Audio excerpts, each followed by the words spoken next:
Dímelo, mi hermano. Estamos aquí, tú sabes, a frente de la tienda joseando y tú. Dale pa' acá. Estamos activos, oíste.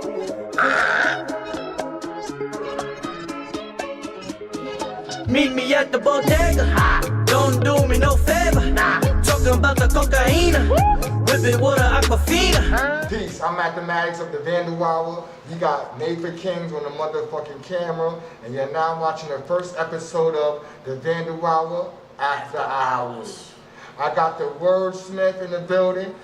The motherfucking freestyle fanatic, battle rapper, killer, Cortez in the motherfucking building. Peace to the God. Brooklyn, my guy. Shaking, my guy.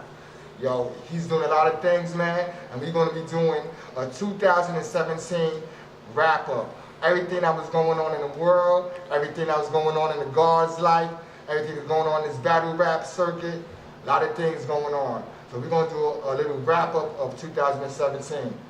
Yo, I'm kind of high, so bear with me. This is our first joint. You know how we do 420 friendly. The Vandal Hour is definitely about that life. Y'all know what we're talking about. So check this out. Cortez. For the people that might be living under a rock, blind, deaf, and dumb, don't know what the fuck is going on, tell our viewers a little bit about yourself. You know, Cortez, Brooklyn, New York, Bed-Stuy, Murder Have Gang. You don't know, probably the biggest Latino battle rapper in the world. One of New York's up-and-coming MCs. I'm just a grinder. When you think of Cortez, just think of somebody that's gonna outwork the comp. Always consistent, and you know what I mean? Just on the come up right now. I rep what I do. You feel what I'm saying? So, you know, it is what it is, man. If you don't know who I am, Google it. Find out, catch up, yo. For the dudes that may not know, we've been trying to get Cortez on the Vandal Hour for the past 2 years. You know, should be happening. Crazy shit though. But this is my guy right here. So when we say we're gonna do the first segment of After Hours, I gotta be the first one to do it. I want to be episode 1, and you know, let's show the people what we got in store for the new year. I like to start with greatness, so that's why I got the guard here.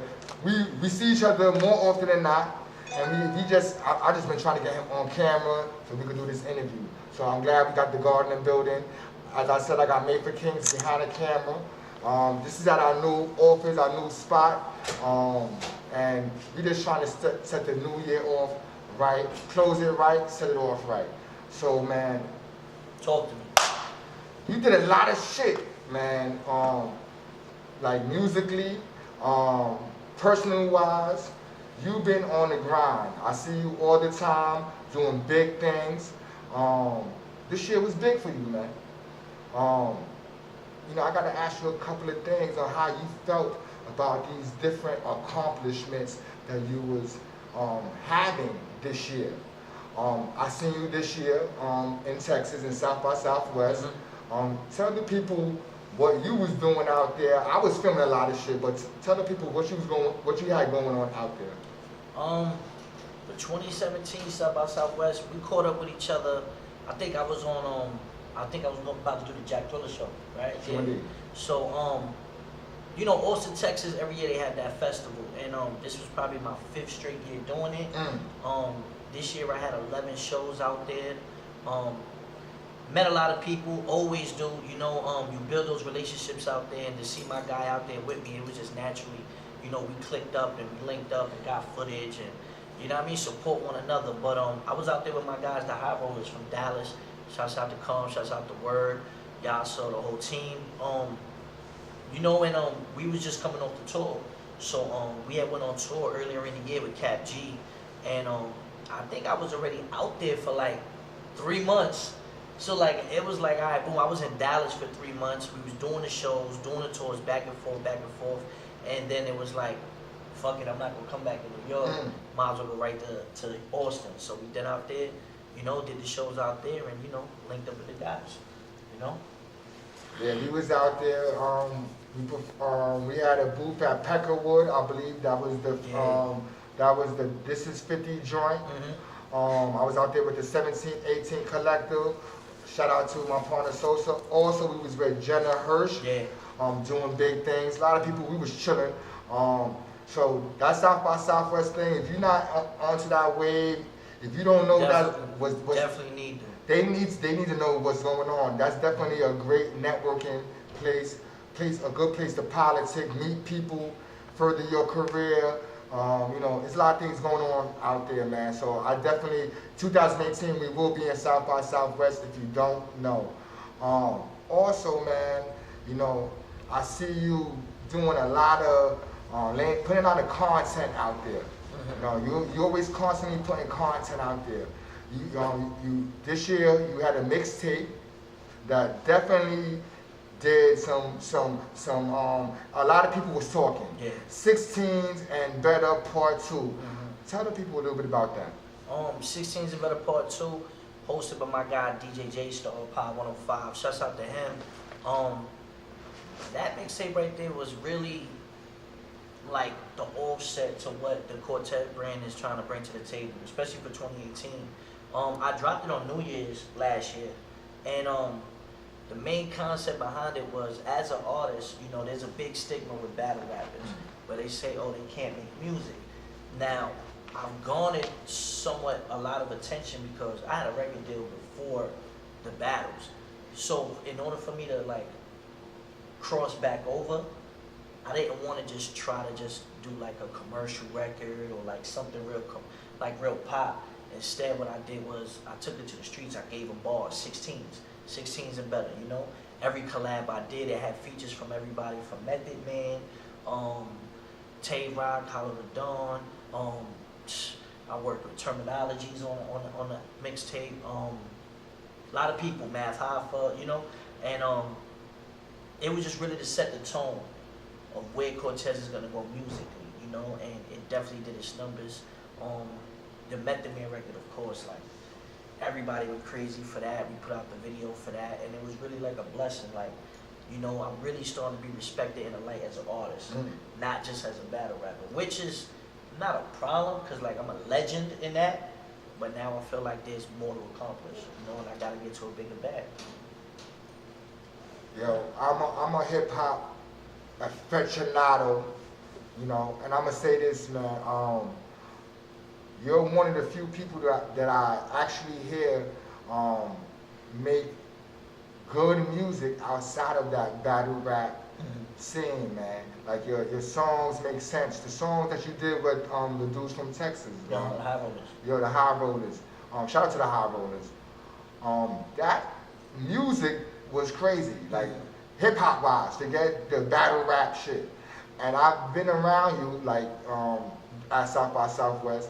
And a lot of non-battle rap people come up to you, acknowledge you, you know what I mean, give you a lot of kudos, a lot of props, man. Yeah. So like, your music outside of the battle rap shit doesn't sound like you're forcing it or trying to do something. It sounds very natural. Yeah.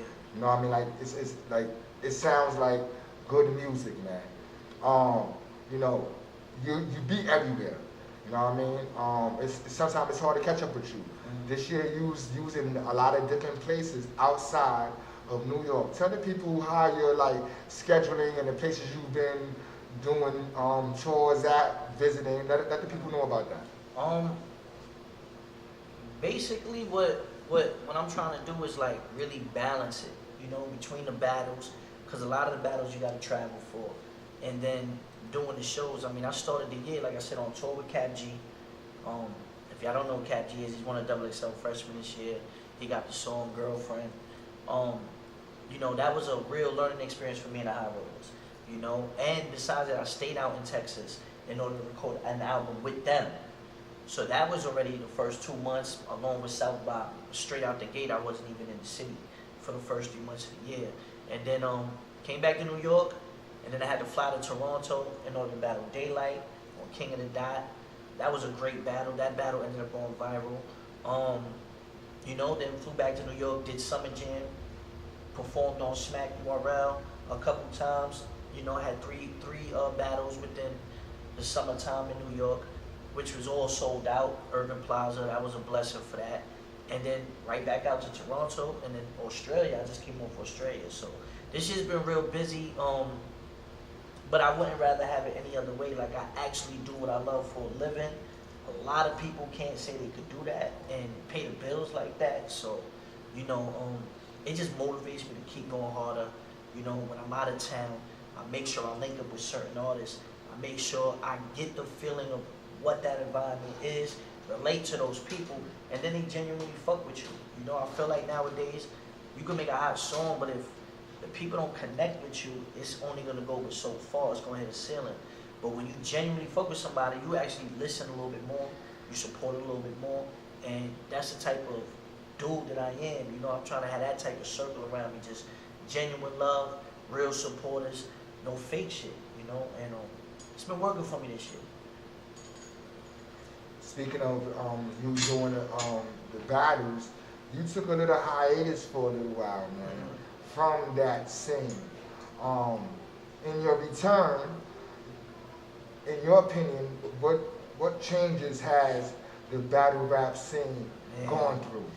Man, battle rap has changed a lot, especially like the last like year or two. Like, you know, there's a whole new wave of battlers, and I feel like they look at it as if like they grew up on it, so they're not really rappers. They're just watching battlers and then copying our styles and like them be trying to become battlers. Back when we was battling, like when we started it, it wasn't to be a battle rapper. We was battling to get record deals or battling to get on DVDs or World Star, you know.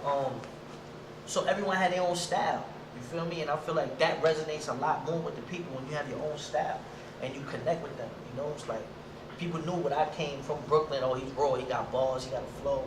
That's Cortez. Cortez's wordplay. People know that. It's stamped with me. You know. So coming back, a lot of people were not sure if I was gonna like advance with the new style or whatever, and I took it and ran with it and was smoking dudes. You know, and getting back on the smack stage was real crazy. You know, a lot of people didn't think like I was gonna be able to transition. So in that battle, like I battled this kid named Prez Mafia, and in that third round, I did a whole scheme of like the new age rappers versus the old school rappers. But the way the shit came out, it was like one of the best rounds of the year. You know, so just knowing that and knowing I can still think ahead of the curve, that shit was more satisfying to me, and it just let me know, like, yeah, I'm in this for a reason, and let other people know that too. So it's a boost of confidence, but it also just, it's going to keep me consistent. And like I say, that's what I want people to see with Cortez. Like, the motto is no days off for a reason. So, you know, now they got to catch up. It's funny that you're speaking about your battles. Me and my cousin Roscoe, shout out to my cousin Roscoe from Westside. He didn't know who you was. And my cousin is not into the battle rap thing. So the first thing I showed him of yours was you battling that guy that's supposed to be like some like Afrocentric dude. Daylight. Whoa. Like the little clip that's on Instagram that I showed him, like he really, from that point on, he went through your music. I don't know who that dude is. How was that battle with Daylight, in your opinion, like battling that dude? How was it? I mean, Day is well known also, and he's from Cali, from Watts, he a Crip, but like he does a lot of shit that goes viral, like shit that has nothing to do with rap. You know what I mean?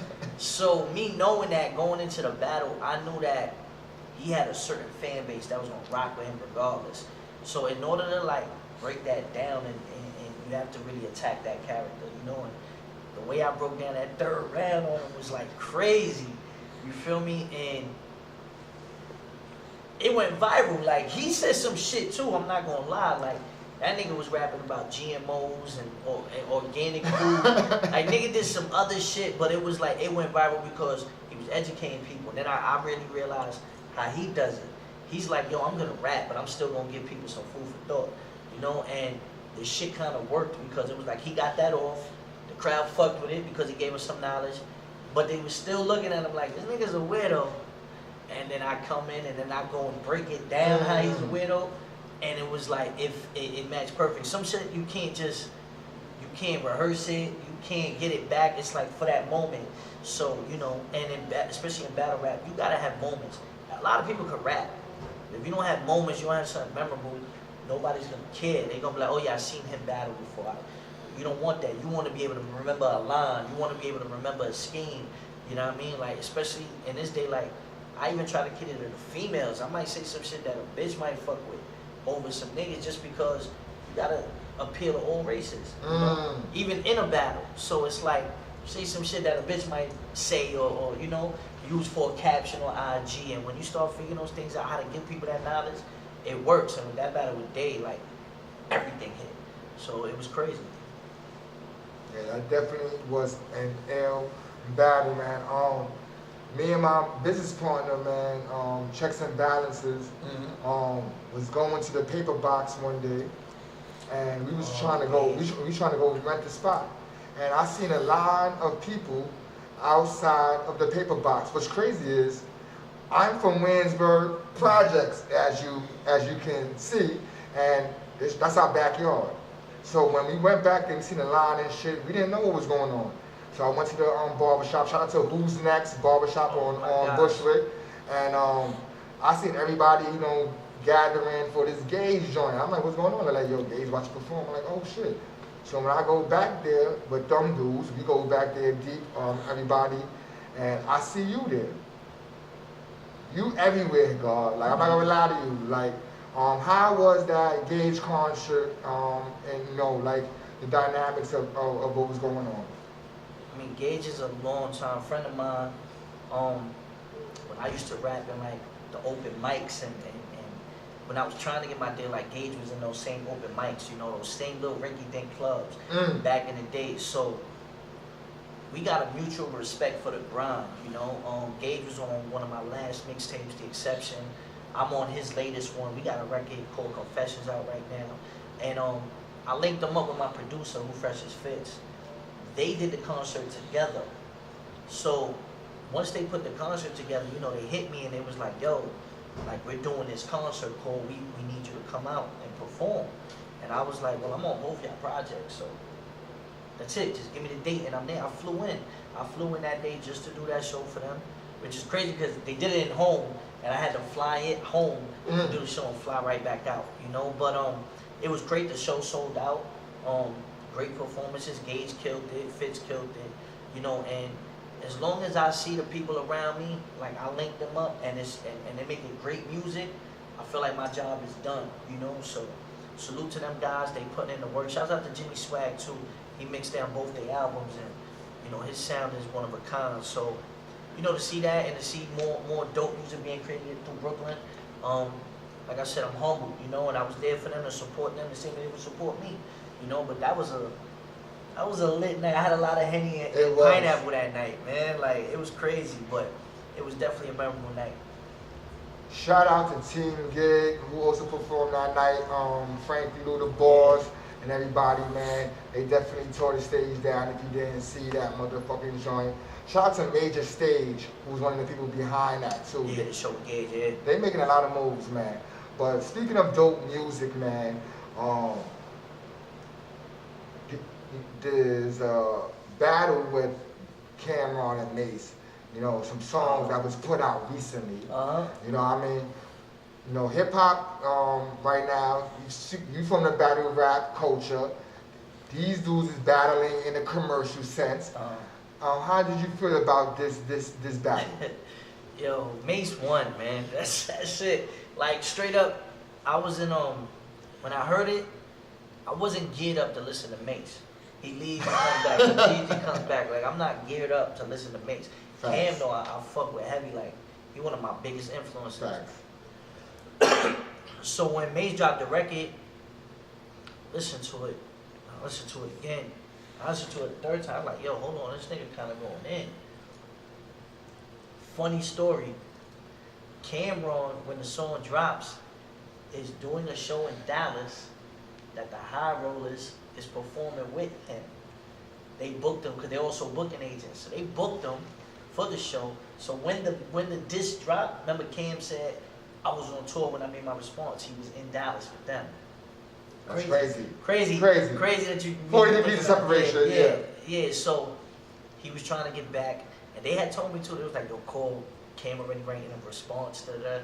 They ain't hear it, but they knew Cam was saying it. And you know, he was on the road, and I just think it wasn't like it was rushed. You know, I think he felt a little bit of pressure because this shit just came out of nowhere, and he been throwing jabs at Mace for like decades already. You know, so you know, that's one of the 48 laws of power though. You know, the way Mace move right there is like, yo, patient. He gonna come when he comes. You know, and he caught him off guard. But still, like, Cam is gonna win the war. You know, Mace might have won the battle, but Cam is gonna win the war. You know, he's a much more respected artist. I think he's much more out there, and Dipset is a stamp that connects with the young people still, no matter how old they are. So it's like, you know, he had a good record, but how long is this gonna keep on for? That's what everybody's asking with Mace. You know, dope ass record. I think he won, but I still see Cam like get into the bag way more. You know, it's crazy because Cameron, a lot of people didn't like the Cameron response. You know what I mean? They thought it was like, you know, real put together, dirty sounding and shit like that. People in Harlem be saying, oh, Cam got personal. I ain't from Harlem though. So it's like, from my ears, I fucked with the Mace joint. I'm not gonna lie to you, Mace didn't sound like Mace that was a preacher. It sounded like Murder Mace. Yeah. It sounded like Murder Mace, man. And he definitely had dudes know that there's a reason why I was signed making millions of dollars back in the days. I'm not new to this. I am true to this. But check this out, man.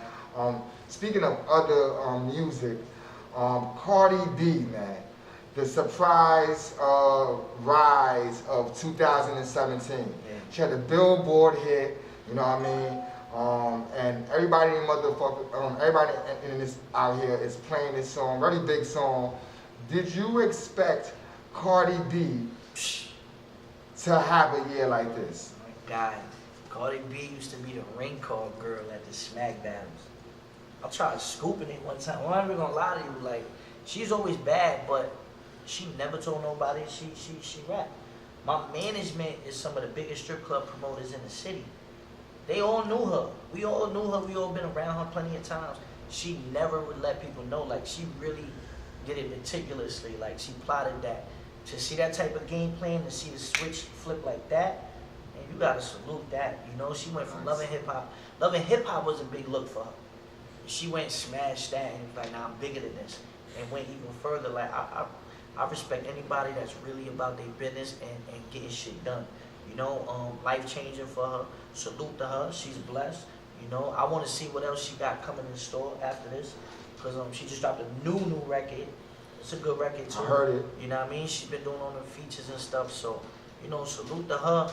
A lot of people sleep and say, like, New York isn't really making good music. But a lot of artists are emerging back from the town. So, you know, salute to her. Turn up. And, you know, do it for the ladies. You know, speaking of Cardi B, I work at DTF Radio for the people who don't know. 2 years ago, I was at DTF Radio, and I was doing the audio engineering for a show. I forgot the name of the show, and Cardi B was the guest. I just got to say this one thing. Cardi B was nothing like she was portraying on Instagram. She was very humble. Well-spoken. Well-spoken. She was working on buying her first house. When she went into the station, she became the character that she plays. But behind closed doors, she is very, like you said, meticulous in how she moves. Very intelligent, man. So shout out to Cardi B, man. On a totally different note, man. And I don't want to go into no details about this and nothing like that, but the 2 people who has been arrested for the Chinx drugs, murder, man. And we street people, so we're not going to go into no details of this, man.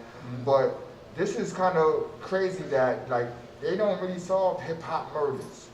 So this is very different than what is going in the past. How do you feel about, you know, what was the, like, all the stuff that's coming out about the Chinx?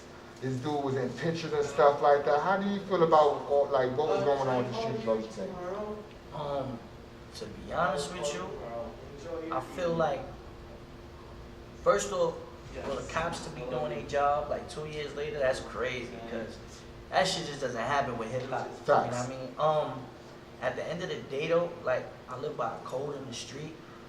I don't know that situation. I don't know who did what to who.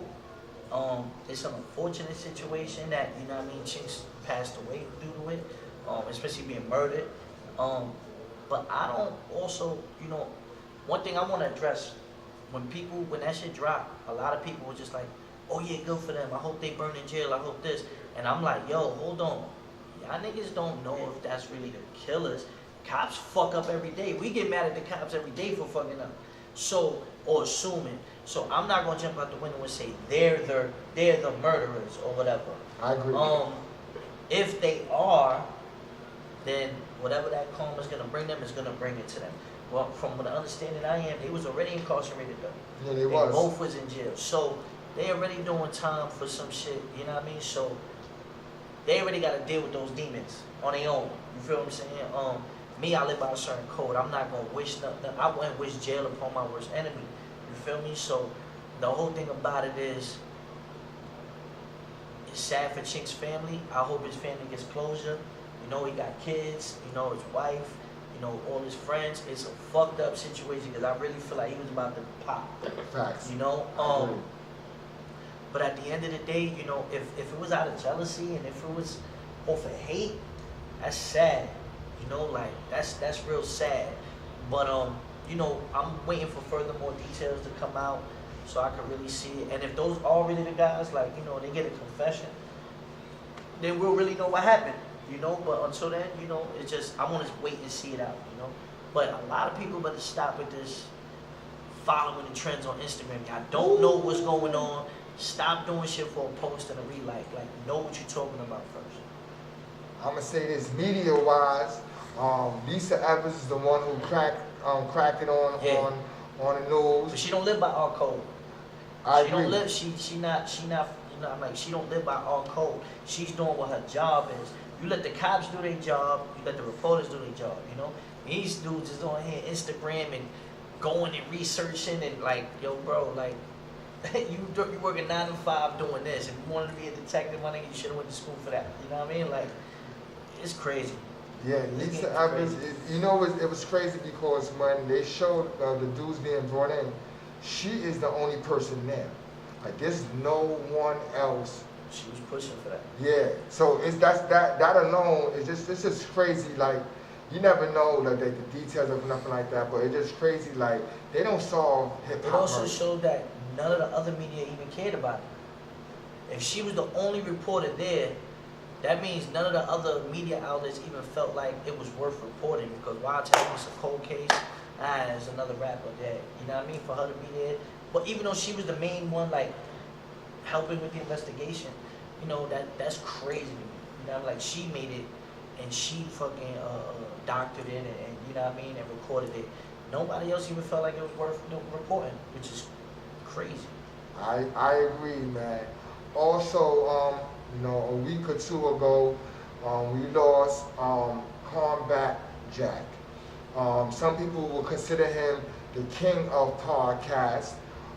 He opened doors for a lot of people. He opened a lot of doors. He was a lawyer for Noriega and other artists and before the podcast.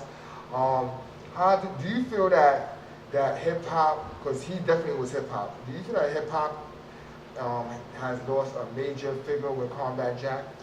Oh, most definitely. I didn't have a great relationship with Combat Jack, but A King is my guy. So, you know, first of all, send my condolences to him for that loss. I feel like Combat Jack set the blueprint for podcasting, for where hip hop was gonna go from here. You know, I think they were visionaries. They seen it ahead of time, and they also bring a certain level of discussion, a certain level of how to interview. You know, and he opened doors for a lot of people. Tagstone, Wilson, right? Elliot Wilson and them. Even Nori, I think they had some work to do with Nori and them. So, you know, rest in peace, Combat Jack. It's real unfortunate, you know, and what was it, cancer? Yeah, like colon cancer. Some pancreas or colon, one of those. Yeah, man, like, you know what I mean? Like, we gotta start taking care of ourselves, basically. But you know, he set the blueprint. He opened up a lot of doors. I never got nothing but great support from their side, you know, from A King and them. So, you know, it's a major loss for hip hop. Again, rest in peace to Combat Jack. He definitely and my condolences to him and to his family and friends and his close associates who had that loss. The Vandal Hour did have a chance to interview Combat Jack, and from my perspective, it was a great interview. Facts on Wax did the interview. Shout out to the Vandal Hour guard, Facts on Wax. He did the interview. We was on at a Classic Material show for Fashion Week, and Combat Jack was basically interviewing Facts on Wax, but Facts on Wax was interviewing Combat Jack, so it was kind of crazy. This one that just passed too? Yes. This Fashion Week that just passed? No, it was last year for 16. Okay. That it was. So it was crazy, man. So I want to, this is our, we're doing a year in review. So I like to touch on some other things, man. 42nd Street, there was a fucking bomb that went off. Not too many people died. I don't think there was any casualties, but the guy just blew himself up. Like who's a bozo, dodo bird, who blows up himself and doesn't even die. He just blows up his midsection. That's crazy. But how do you feel about what these terrorists is trying to do in New York? Yo, I don't get it. I'm never going to get it. It's dangerous the times we live in. I got a son. My son takes the train. To go to school in the morning. He lives uptown. He could have easily been going downtown. So I think of those things, and I feel like these guys should think of this. You're making a statement, whatever statement you want to make, whatever your agenda is, whatever religious agenda or beliefs, but at the end of the day, you treat yourself, treat your neighbors how you want to treat yourself. So all this shit is nonsense. I don't get it. Especially you hurting innocent people. You're not really making a cause, because to be honest with you, them higher ups don't give a fuck about us. So if you get to a higher up, maybe something happened, but you ain't making no change like that. And then you're a bozo, you made a fake bomb, you blew yourself up in the middle of the train, just walking. I don't respect it at all. Yo, what's crazy, man? Because if you watch the video and if you play in slow motion, when it goes off, I think there's a black lady in front of him. Once it goes off, everybody starts running. There's a black guy with a book bag on the right hand of the screen. If I was him, he actually is crazy. It's crazy. But if I was him, I probably would have ran up and kicked the dude in his face, because nothing happened. So I would have kicked him in his face. I would have been saying, I'm helping the world from this ball threat, you know what I mean? And got a kick off. Why not? Why not kick the dude that tried to kill me? He trying to get lit off that, right? What I'm saying is, he tried to kill me. Get a key to the city. I call that self-defense. Even with him being hurt, I call that self-defense. But I'm just saying. Yo, you one thing on your toes. That's a bag. That's a check right there. Can't get mad at that. Yeah, a lot of these dudes is crazy, man. I'm sorry, man. I know. I'm a regular dude, man. I don't really go into my story, but I'm a regular dude. And if I had the chance of surviving that, that would have happened, and a poof, and I hear this noise, and I see the dude, I would have kicked him in his face. Because he just tried to kill me, so I would have kicked him in his face, just like anybody else who tried to do something to me, and I'm able to do something to the person. Did they release what exactly? What was his real plot? Because I know it went up by mistake. Did they say what he was planning, or did he admit what he was planning to do? I don't know, man, but he looked like he was on his way to to get on the train. You know what I mean? I think that's really what his plan was. And he doesn't admit to it, that the bomb going off early, man.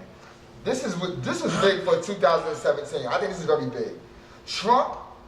Donald Trump becoming president of the United States. The United States. I said snakes or states? States. My bad. Hey. States. Hey. Tomato. Yeah. How do you feel about this? I call him bozo of all bozos, clowns of all clowns, dicks of all dicks. Pause. How do you feel about Donald Trump becoming president? crazy. It shows the strength of social media. It shows how many ignorant people there are out there. It also lets you know that, you know, Obama was in office for 8 years. We was starting to feel like, all right, we on an even level playing field. It was like, nah, y'all got him for 8 years. All right, we gonna get our boy in office for 8 years.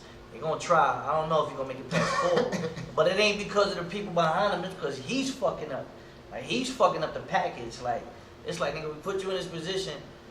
Just go according to plan, and he can't keep his mouth shut. He got to tweet. He can't let you diss him without him responding.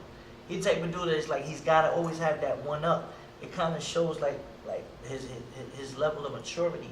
Like, he's ignorant himself. You know what I mean? I can't fuck with it. You know, I don't endorse it. You know, it's clear that he's not for the people. You know, and I feel like when you're the president of the United States, you're one of the most powerful men in the world, you have to demonstrate that you're for the people. Whatever politics go on behind the scenes is behind the scenes. But he doesn't even hide it. Like, he's on some white is right. You know, and it's like, it's crazy. You know, he's just blatant. He's able to get away with it. And he constantly lies. Like, I don't respect a man who's not a man of his word. You know, and he does this day in and day out, you know, so it's crazy. I just hope we get through him and you know, get through his years in office and able to come out of it, like, not as fucked up as we was when we came out with Bush, you know. But, you know, I even see the little things like they trying to take away the Obamacare. They don't want Obama to have any type of significant mark in history. So it's like, yo, man, we're going to push this to the side. You know, and it's just blatant. So, you know, fuck him and fuck anybody that supports him. Facts. The Vandal Hour doesn't endorse Donald Trump. Let me repeat. The Vandal Hour doesn't endorse Donald Trump. We will fuck that girl Huckabee, but we do not endorse Donald Trump, man. It's just crazy. We haven't speaking about sports, and you know, a lot of things happen in sports, especially the Knicks, New York Knicks, man. I'm a diehard fan. I don't care what nobody says. If we win, I'm gonna have such a party. That's what I'm gonna say. Because everybody hates the Knicks, but I'm gonna party with the Knicks. But we got rid of Carmelo. Camaro, fuck Carmelo. I don't like Carmelo. He has a 2-inch vertical. I always say it. Now that Carmelo's gone, we're doing great. We're doing great. But how you feel about Carmelo leaving the Knicks or the Knicks leaving him? Well, first off, I'm a diehard New York Knicks fan too. I fuck with Melo though. I'm gonna tell you right now. I will say this though. I fucked with him from this point of view. The team that they try to build around him, he only had so much control. I feel like in 2013 they went to the playoffs. They went to the third round. They went to the Eastern Conference Finals, semifinals. They had Jason Kidd on the team. Melo needs a star around him, like a leadership star, not like a superstar. He's a superstar scoring, but he's not the vocal. He's not the guy that's gonna get everybody motivated. When Jason Kidd was on that team, that whole shit changed.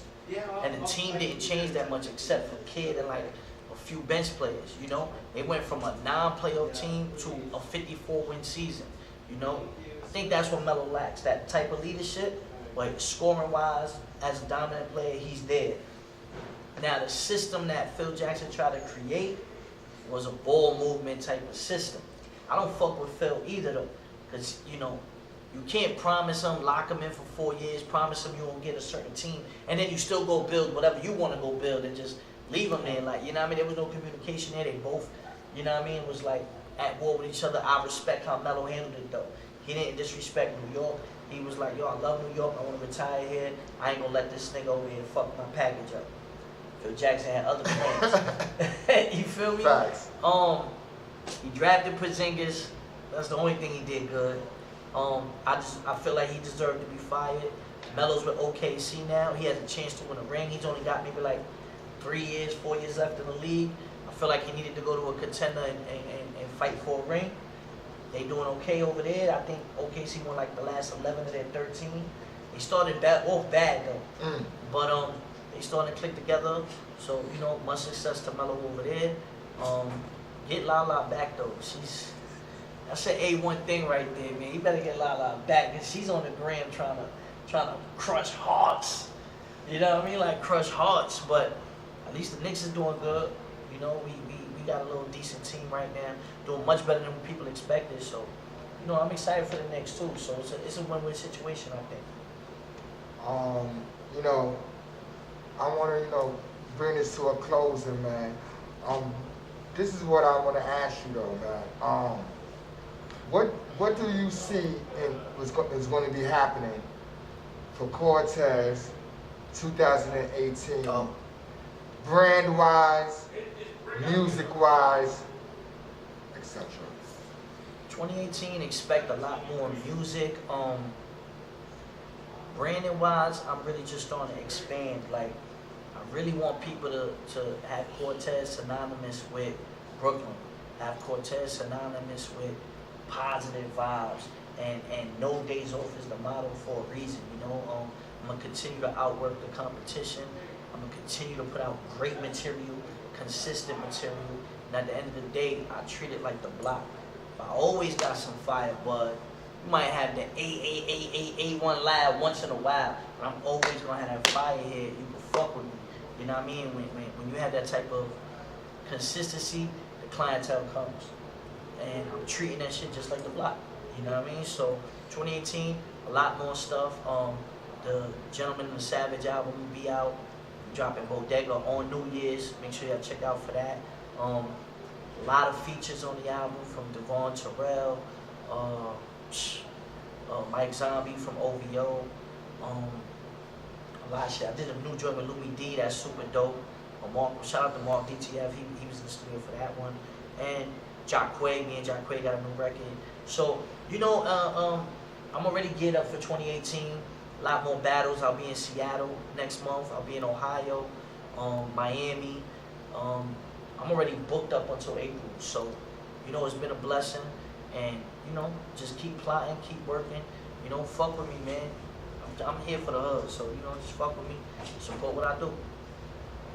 Yeah, my partner, Sosa, just came into the building. Shout out to the 1718 Collective. But I appreciate you doing our first episode of the Vandal album, After Hours. We wanted to set it off right. I'm glad that we had Cortez in the building. Good friend, confidant, and you know, I'm glad we stepping with the right foot forward. You know what I mean? We had a great year for 2017. The Vandal Hour had a great year for 2017.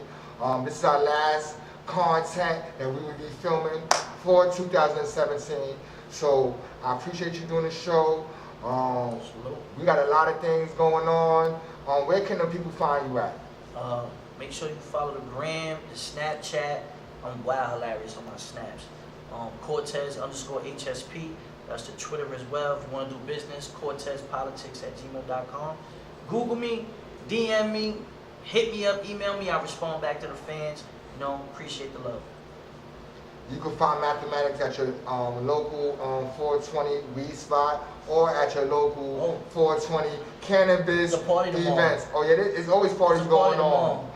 Yeah, we can't disclose the location. I have a 420 party tomorrow. Oh, there's a lot of things going on. Yo, we stay at them 420 events. Gang. Shout out to everybody in the Vandal Hour, Mayford Kings, 1718 Collective. Shout out to Checks and Balances. Shout out to everyone who's been a part of this 2017 ride wave. It's been wavy. Shout out to Facts on Wax, E Sinatra, DJ Swift, June 457. Yayo, the Bring It Back dude, Nesk One. Shout out to Robbie Reps. Shout out to everyone, man. Shout out to Nerd. Shout out to Poor Po. Shout out to the whole family. Shout out to Legacy Star. Everyone. Peace. And this is the end of the Vandal Hour after hours. We're about to smoke some bud. Peace.